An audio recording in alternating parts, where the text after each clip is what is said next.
That's okay. Yeah, that's fine. Sometimes the work back there is more important than the work up here for a few minutes. Yeah. Good evening, everybody. It is time to go ahead and jump into 2 Chronicles. This will be a little bit of a break. I know we're y'all used to doing multi-sections, kind of 10 chapters at a time and just breezing right through it. That's what we did last week when we discussed Solomon. This one, though, is compartmentalized. It obviously is all within 3 chapters, and it is purely about Rehoboam. There's not as much difference between what you see in Chronicles as opposed to Kings, but I think there are some noteworthy differences, and as we've talked about so far this quarter, all of this is designed to show how Israel failed. And so that's where we're going to take it this evening. Before we get started, though, I'm going to ask Cameron to lead us in a word of prayer.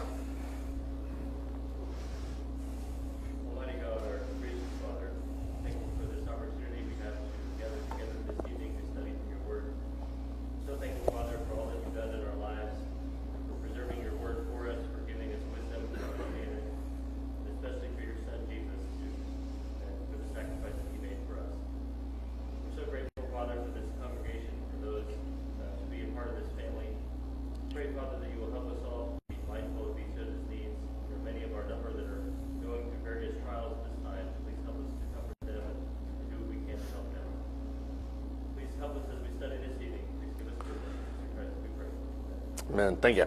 Before we get too far into Rehoboam, I do want to ask, kind of as a recap of last week, what do we think about Solomon? We kind of breezed right through him. 10 chapters is a lot to talk about with one guy. What's your opinion of Solomon, though, after all that last week? He's not with us, so you can be as brutally honest as you want to. It won't hurt my feelings. I didn't know him. Go ahead, John. Disgustingly Human. That should be the title of his biography if he came out with his memoir. Why do you say that?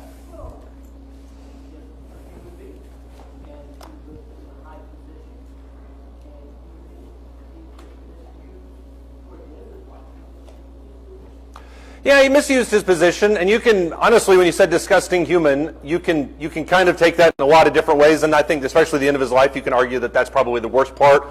But even that, you can say, well, there's several things he did near the end of his life. Which one are you specifically talking about? Chronicles doesn't talk about that. Kings does a lot more than Chronicles. But you're right. I mean, Chronicles doesn't hide any of his negativities either. Right. Mm-hmm. Yeah, and Chronicles does go more in depth onto that than I think Kings does. Kings makes passing mentions of them, but I think Chronicles talks a little bit more about that, primarily because Chronicles is more kingdom focused, it's more temple focused, so obviously that makes sense a little bit more. Go ahead. Or to me, he seemed to really have everything he needed to make a good start. Right. I made a good start, ask for wisdom, things like that, but he diverged very quickly. Well, okay, so I was with you until that last comment. I do think you're right. I think he did everything possible, and I think the contrast between him and Rehoboam in that regard is pretty striking, because Rehoboam has even more than Solomon did. That being said, Solomon, towards, a 40-year reign, he tends to kind of off the rails. At some point, I would argue in the second half, but you're right. He doesn't take very long before he deviates and starts thinking too much of himself. It seems like the end of his life, through Proverbs, yeah. reflected, and it's like, okay, yeah. This is what I've learned. I like to pass this on. Yeah, and that's one of the rabbit trails I went on in preparation for this class, was because David prepares Solomon for his reign. He talks about, his prayer and stuff that he does. Solomon really doesn't do that unless you count Proverbs, and I know some people do count Proverbs as being kind of Solomon's instructions to his son as a king. And if that is the case, then that makes sense from that regard. But you're right, certainly in Ecclesiastes, he's very reflective on all of his misdeeds, which are many. He's very disgusting. Curtis, go ahead. As a conjure about, his inspired works, he blesses so much wisdom, and he exhibits his wisdom to the Ecclesiastes and the Proverbs. Right. And that wisdom is such a key part of his reign, his personality. Right. And yet, he doesn't follow his suggestions as really the conclusion of the matter. Right. The last chapter 12 of Ecclesiastes.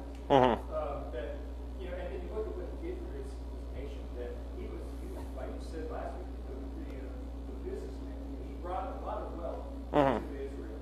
Right. But I learned from Rehoboam that at the expense of the rest of the citizens of the southern of that kingdom, Yeah. they paid a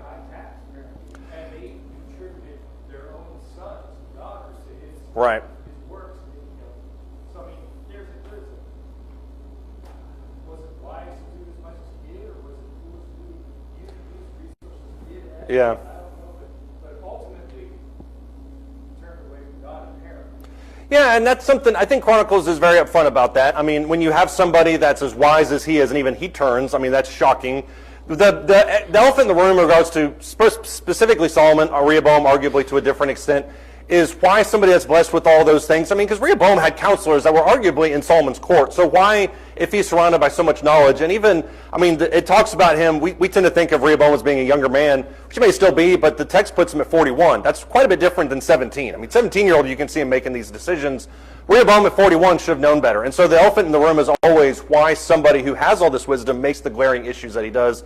But, I mean, you can make the argument, you can look at my life, everybody's life, and say, well, why did he make that decision? I can't believe Brady was that dumb. So, I mean, it's easy to say that for us, looking at these moments, but I do think you're right. I think it's shocking for those people. Go ahead. I think it's a perfect example of the fact that there's a great difference, or there can be a great difference between wisdom and common sense. Right. You know, common sense, one doesn't guarantee the other. And I think it's a perfect example that you can be the wisest man on the planet and still not be right. That is very true. Practical application. Right. Common sense seems to be lacking. For as wise as he is, he didn't seem to deploy it. And that's another aspect of Solomon's life that I think we have to be careful with, because the last thing that we see of him, at least in Kings, Chronicles doesn't mention that as much, but when you look at it as Kings, the last thing he does is chase Jeroboam off into the wilderness, which is exactly what Saul does. And so the question then is that how he actually does end his life, or does he repent? If he repents, Chronicles doesn't mention that, whereas it does with other kings. And so if he did make this 180 at the end of his life, it would seem like Chronicles would bring it up, but it doesn't. So we're kind of left with this Ecclesiastes of, yeah, that's a lot of wisdom. Wow, you didn't use any of it. So it's difficult to make. Jeff, go ahead. But he did manage to get the temple built. Yeah, you got that. I mean, we kind of talked about some of the bad things, and Yeah. nothing's untrue there, but he did get the temple built. Right. Nothing he said was wrong. Nothing that, I mean, the things he built were great, but his lifestyle was despicable. And that's, I guess, where John comes in on that. When we look at this, I'm surprised nobody mentioned the fact that he was just filthy rich. When you look at, go ahead. Chris, did you have something? I really do know you're here. When I said that Sunday, I didn't mean that. I just have a blinder. It's you and John McIntosh. I can't see that far up, so that's where you need a signal flare. Nobody mentioned, unless Chris was going to say this, that he was fabulously wealthy. That is the last thing that's mentioned of him in 2 Chronicles 9. If you look in verse 25, it says that he had 4,000 stalls for horses, chariots, 12,000 horsemen, stationed them in the chariot cities with the king of Jerusalem. He was the ruler over all the kings from the Euphrates River, even in the land of the Philistines, and as far as the border of Egypt. That's very noteworthy because, as we talked about last week when we discussed how wealthy he is, this is almost always done to show a contrast between where they are now and where they're eventually going to be. Rehoboam begins to kind of typify this fall. And so Rehoboam is not somebody that anybody would emulate. He is, however, kind of this master class in how to destroy a nation in 5 minutes. That's who Rehoboam is. But Chronicles shows more about him than I think Kings does, and that's why I'm glad we're talking about him at length. What do we know about Jeroboam? Let's just get into that. Besides the fact that he is very handsome. That was a great picture I found of him. Go ahead. Chose the wrong advisors. That's true. And that's where, and I'm not saying that you're wrong on that, that's where we kind of huddle around. And you're exactly right. He chose the wrong advisors. And that, not to exaggerate it too much, that literally started the beginning of the end for Israel, was that decision you can make. So you're right. He chose the wrong advisors, which is shocking for somebody that had Solomon for a father. What else do we know about him?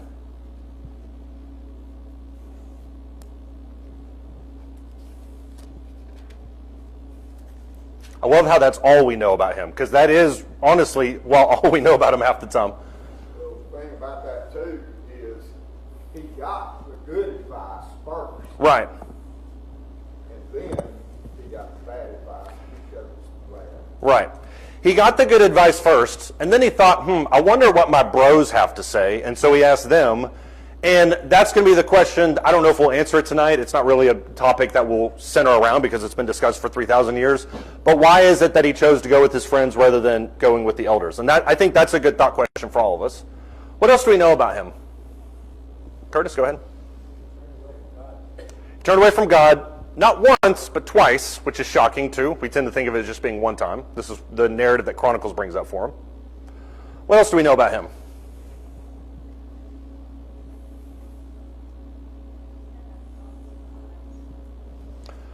He did set up false gods. Jeroboam did that more with the golden calves at Bethel and Dan, but you're right. I mean, he does have idolatry in his house, for sure. But that came from his father, I do recall.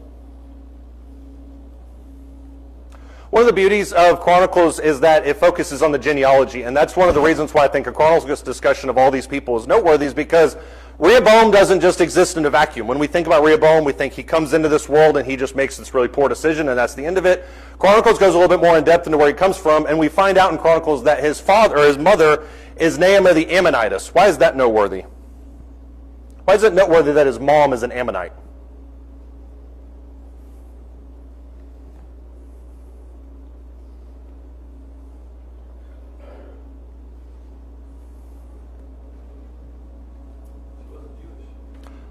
That's true. She wasn't Jewish. There you go.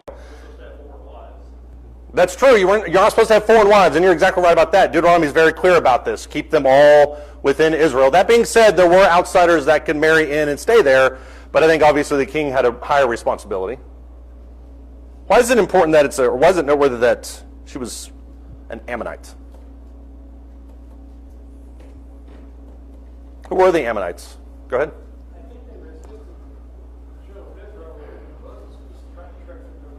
Right. Well, I mean, you're not wrong. The Moabites and the Ammonites were the two sons of Lot that came from his daughters, if I remember right. And so you're right. When you look in Deuteronomy, they're the ones that forbid the Israelites from passing through their land, even though Moses is adamant, let's just pass through. If we eat any food, drink any water, we'll pay for it. So you do have that thing that is mentioned there. Chris, did you have something? I'm just going to say that every 10, 15 minutes because I'm now 0 for 2 in seeing your hand, so I just want to make sure. It's noteworthy because, number one, go ahead, James. I'm not going to miss this one.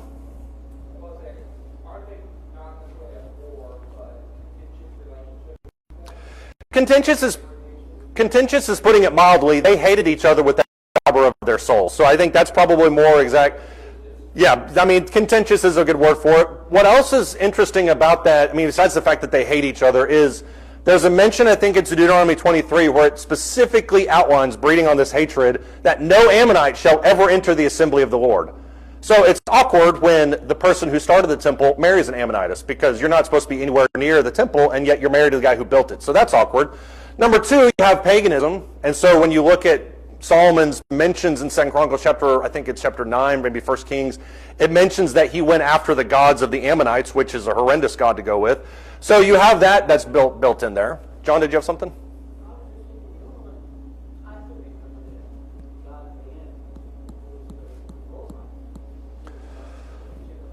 The Moabites are in there too, but the Ammonites are specific. I think it's Deuteronomy 23:3 is the note that I have about no Ammonite shall ever enter into the assembly of the Lord.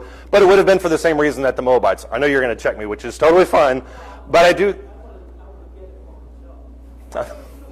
That's fair. Truth above all. I have no problem with that. Why did Solomon marry these types of women? What's that? Land treaties, political alliances. I mean, you don't marry 900 women for love. I mean, I just don't think that happens. So you do that because you want to establish alliances. And that's the dual nature of Solomon, is he's a fantastic politician. He's fantastically wise in how he deals with people and how he makes money.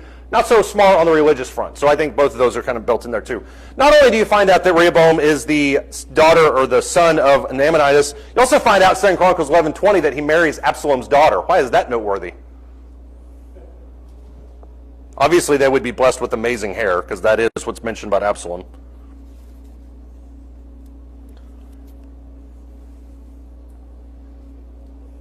What's that? They're closely related, but that's not uncommon in this time period. Go ahead, Curtis.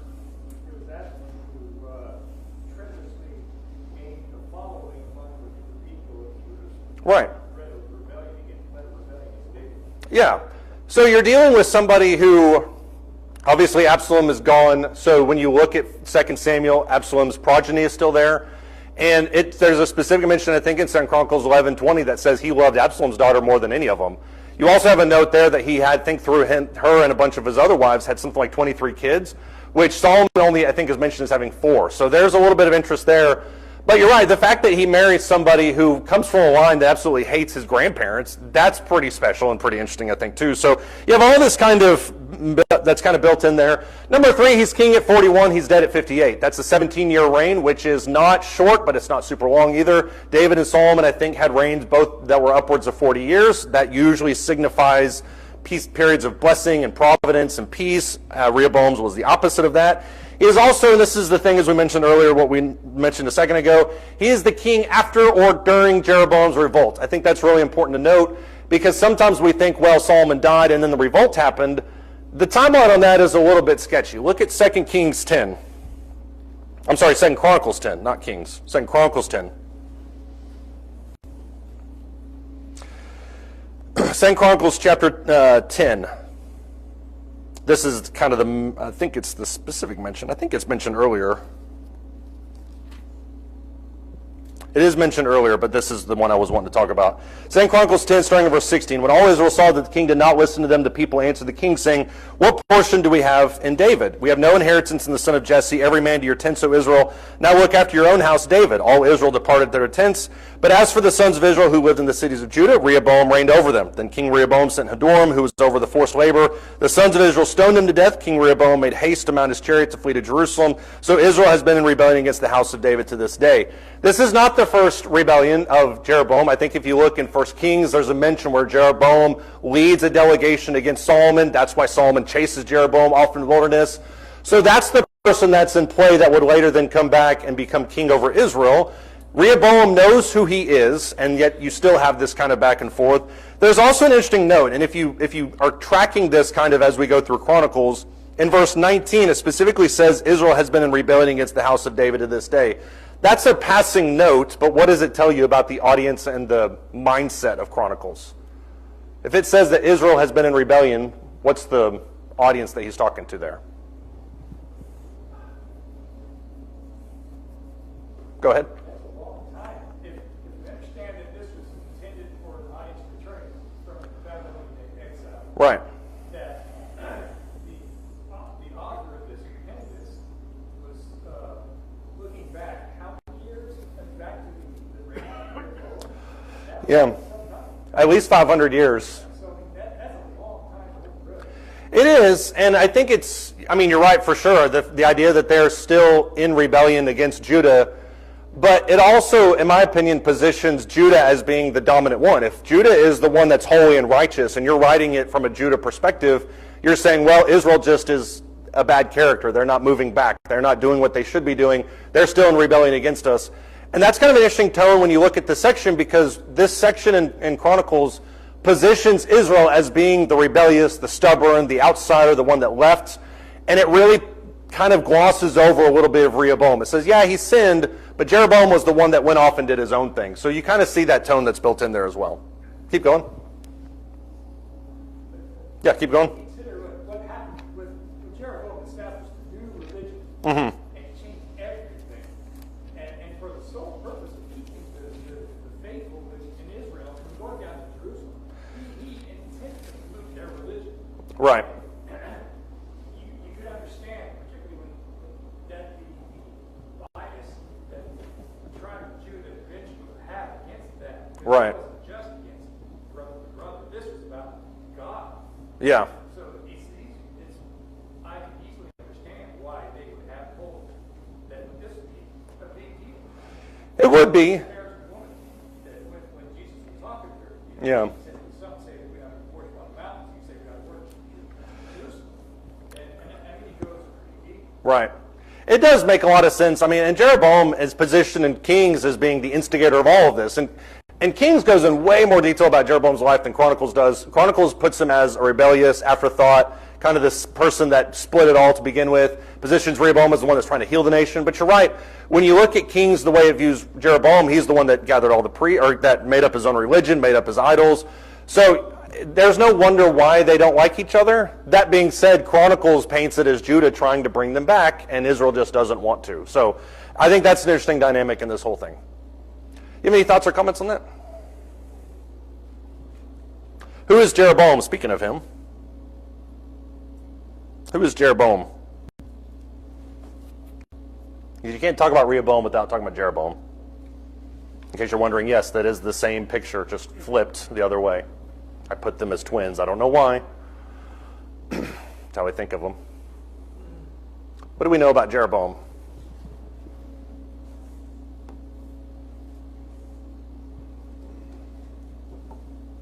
Go ahead.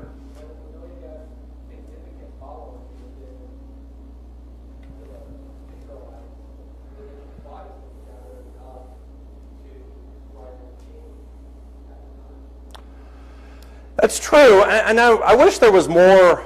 I don't know, we should have probably made this about Rehoboam, but that's not where Chronicles focuses. But the more I looked into it, I find Jeroboam to be a much more interesting figure.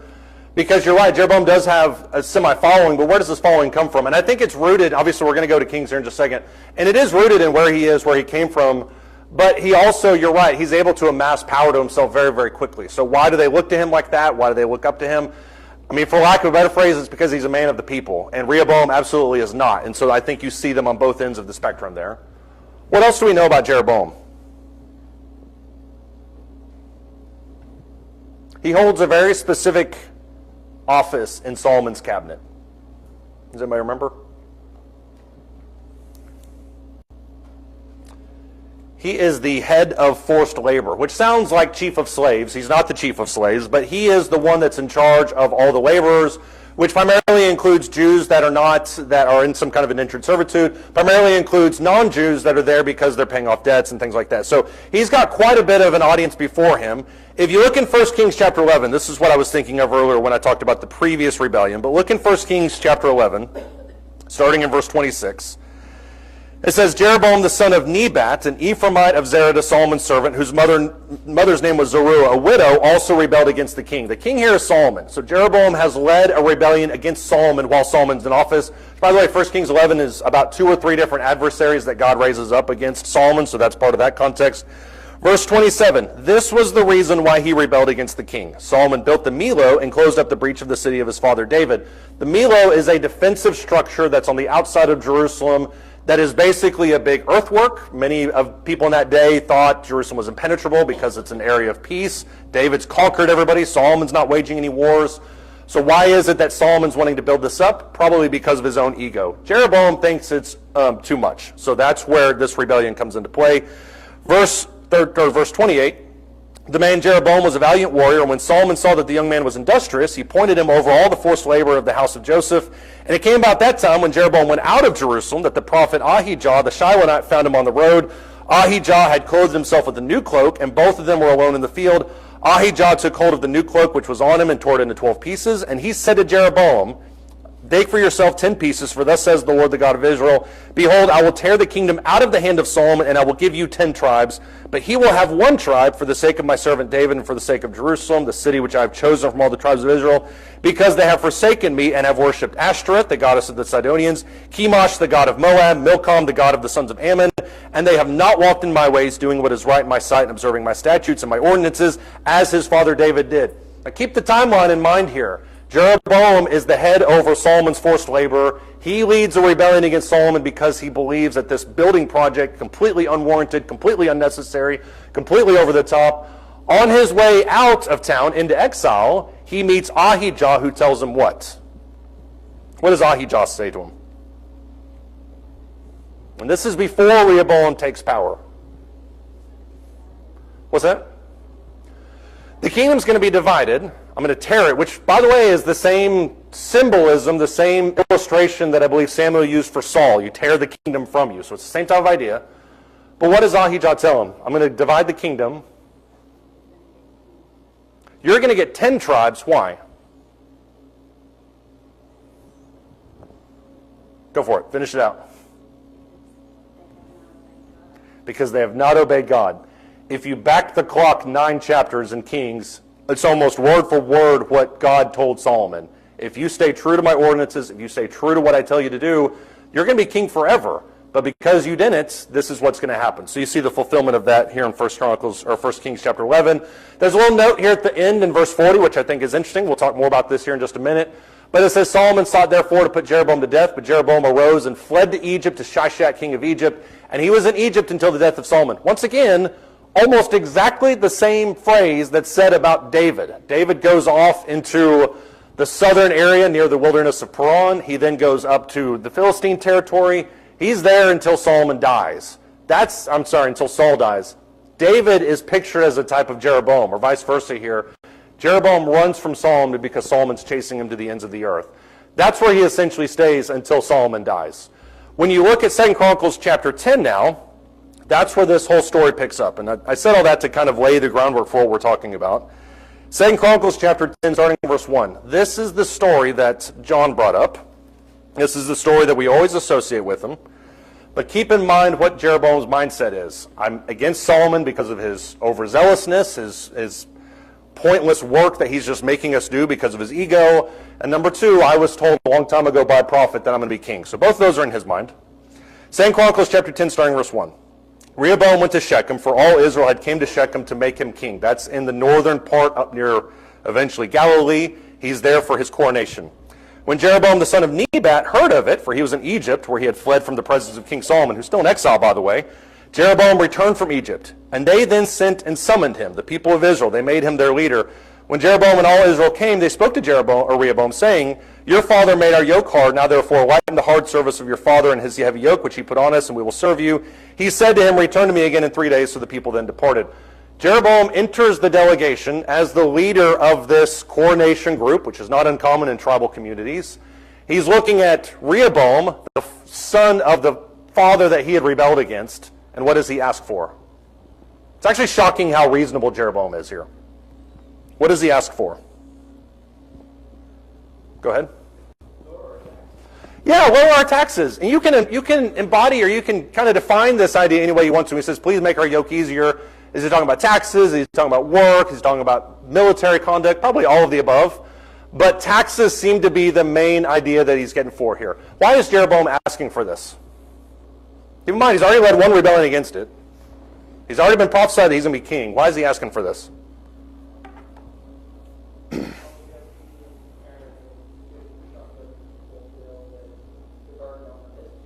Right.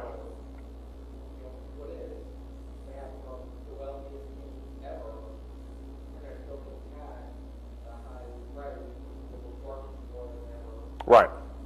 Why are we, Jeroboam comes across, at least at this early stage, not in Kings and not really any later in Chronicles, but he comes across in this early stage as being very reasonable. Look, this is why I rebelled against your dad. Just so we're all on the same page, Jeroboam says. The only reason I did that was because your dad was unreasonable. And so I'm asking you, begging you, please make our yoke harder. What is Solomon saying, or Rehoboam saying in response? He says, let me think about it. That's in verse 5. Come back to me in 3 days. Which seems like a long time for him to consider this idea of taxation. Or not enough time, depending on how you look at it. And then what happens? What does Rehoboam? He consults with the elders first, right? Then who does he consult with? His friends, exactly. What does he eventually tell them?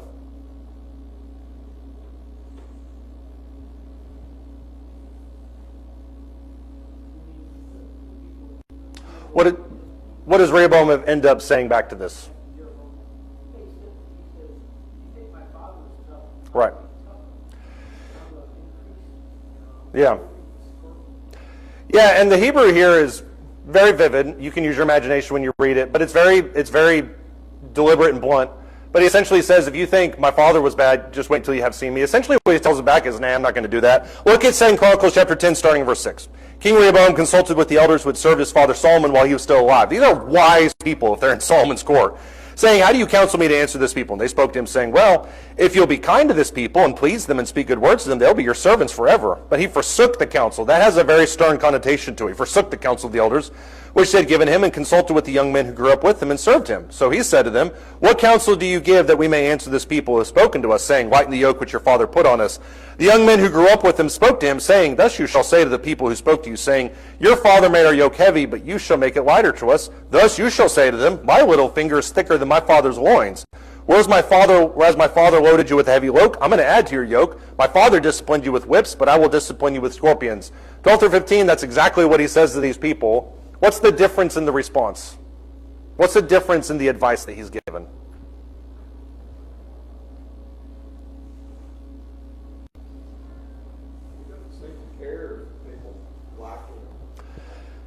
Yeah.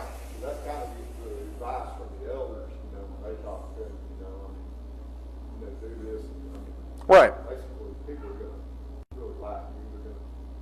They're going to say, It is. I mean, you can argue that. I think what you mentioned has an asterisk on it, specifically only because the words that the elders use is they'll be your servant. They may not like you, but at least they'll respect you enough to be your servant. So they'll like you more than your dad did. I also think it's bold considering he's saying this to the guy who already led one revolt against him, which I think is incredibly foolish of him.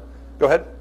I think basically the response to the way you think about it is the elders have told me that you basically become a little bit more over the course of my life and being a king. My friends have told me, well, you increase your wealth Right. and your power, and basically crush this rebellion through your strength and be stronger than everyone else and make yourself better. And so I think that's the way he looked at the advice to through. Yeah, he almost kind of, one of them looks at it in terms of he's made your lives better, as you mentioned, and the other one is saying, well, I'm going to establish my own self. Instead of looking out for you, I'm going to look out for me. Is that kind of what you were saying? Yeah, Okay. basically you can increase his personal wealth. Right. Taxes where they're at, and not, have to finish his lifestyle Right. over the course of being king, which theoretically could have been king for a long time. Right. He could have, and Rehoboam's 17-year reign is indication that not only he didn't reign for a very long time, but it was marked by a lot of turmoil, as we'll find out here in just a second. But it is shocking when one of them says, well, they'll be your servants forever. If you just ease up on them, they'll be your servants forever. His response is, I'm going to discipline you. The thing he says to them is nothing but negativity after negativity after negativity, which shows where Rehoboam's mindset is, which makes the ultimate question that I don't think we'll answer in the next 15 minutes. Why doesn't he ease up? Why doesn't he just take the young guy or the older guy's advice? That seems so sensible to anybody sitting in this room. Why doesn't he do it?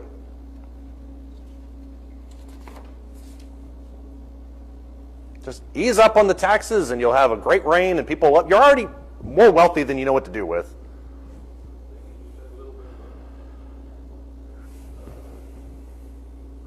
Perceive himself as being more powerful than he's actually going to be. Got a bit of a big head.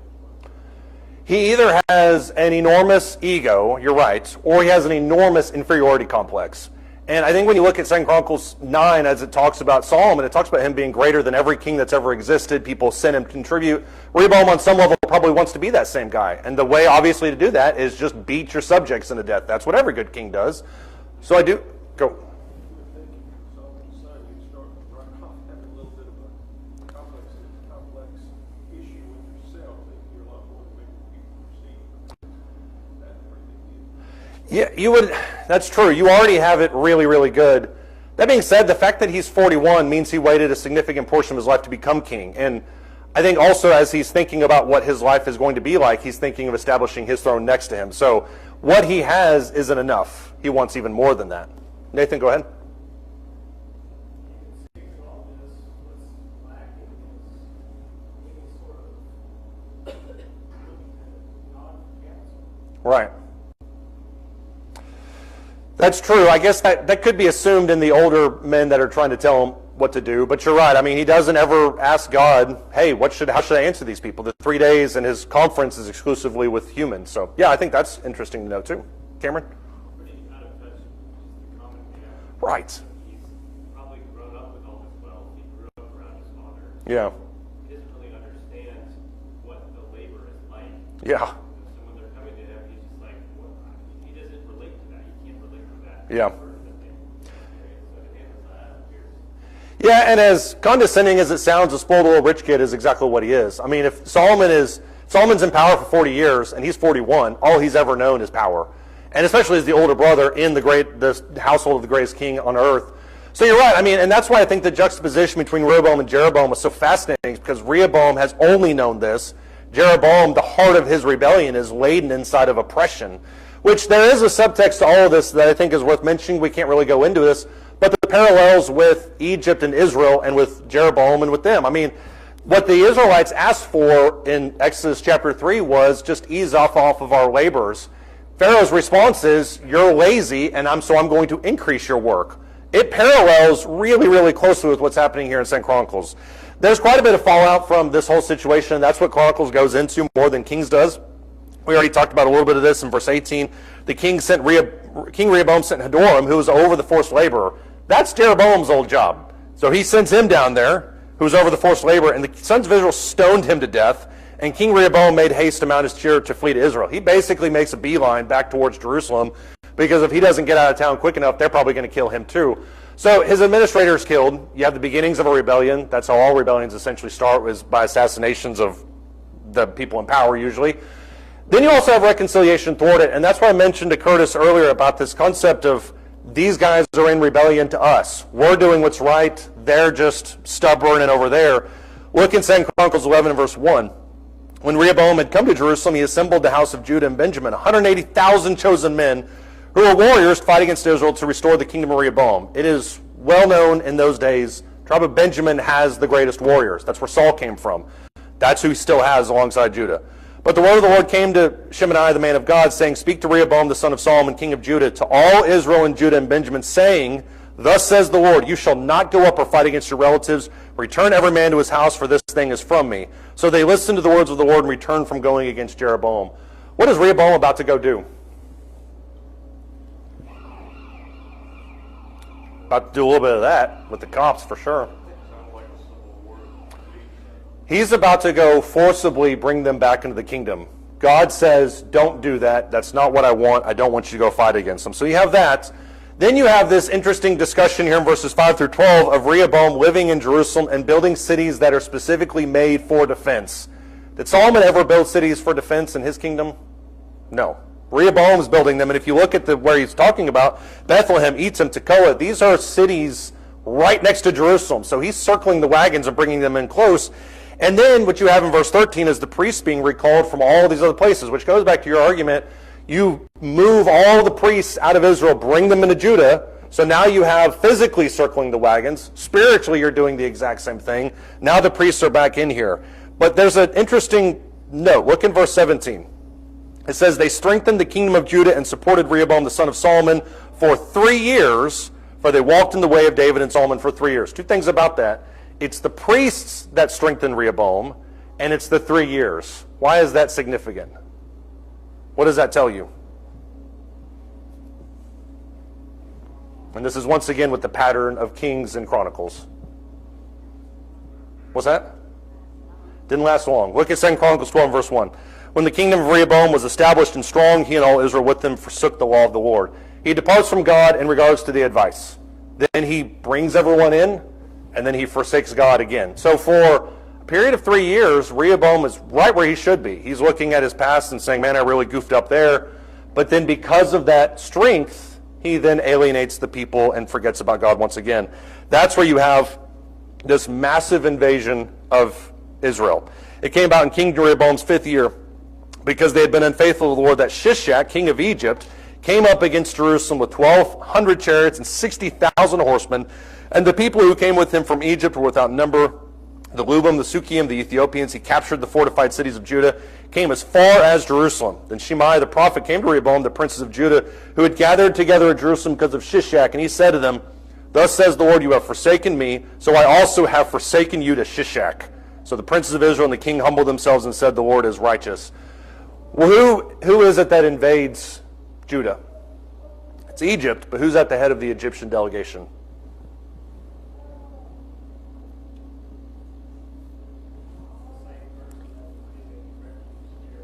Exactly. Shishak is the exact same person who, when Jeroboam fled from Israel, went down to Egypt and hung out with Shishak. Shishak now sees the situation in play and goes up and tries to take over Israel. When you look at verse 8, verse 9, the plunder is exhaustive. Shishak of Egypt came up against Jerusalem, took the treasures of the house of the Lord, the treasures of the king's palace. He took everything. He even took the golden shields which Solomon had made. King Rehoboam made shields of bronze in their place, committed them to the care of the commanders of the guard who guarded the door of the king's house. And as often the king entered the house of the Lord guards came and carried them, then brought them back into the guard's room, because after all, somebody could steal them. And when he humbled himself, the anger of the Lord turned away from him so as not to destroy him completely, and also conditions were good in Judah. Rehoboam has this up and down, but the invasion of Judah by Egypt is specific. It's an inverse of the Exodus, if you look at that. It's also Solomon's trading partner. That's how he made his wealth, was with Egypt. And so now this Egyptian invasion goes right up to the doorsteps of Jerusalem. 20 years after Solomon's dead. It's not just a collapse, it's a monumental collapse. What's interesting about all this is there's quite a bit of archaeology that talks about this.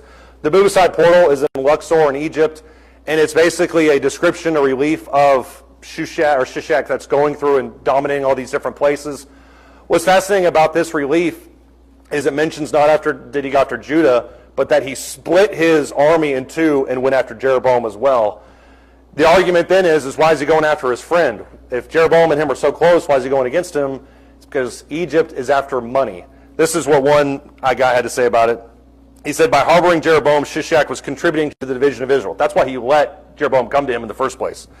When the split occurred, it was an opportune time for him to deal a major blow to the two now weakened kingdoms, and so he launched a campaign. The underlying cause seems to have been to break Israel's commercial monopoly in the north and to obtain much-needed loot rather than to annex the area. Egypt doesn't want to conquer Israel and Judah. What do they want to do?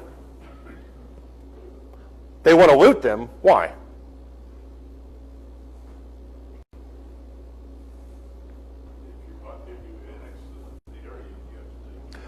If you annex it, you have to control it, and that's a problem for anybody, especially Egypt, which is pretty far up there. Well,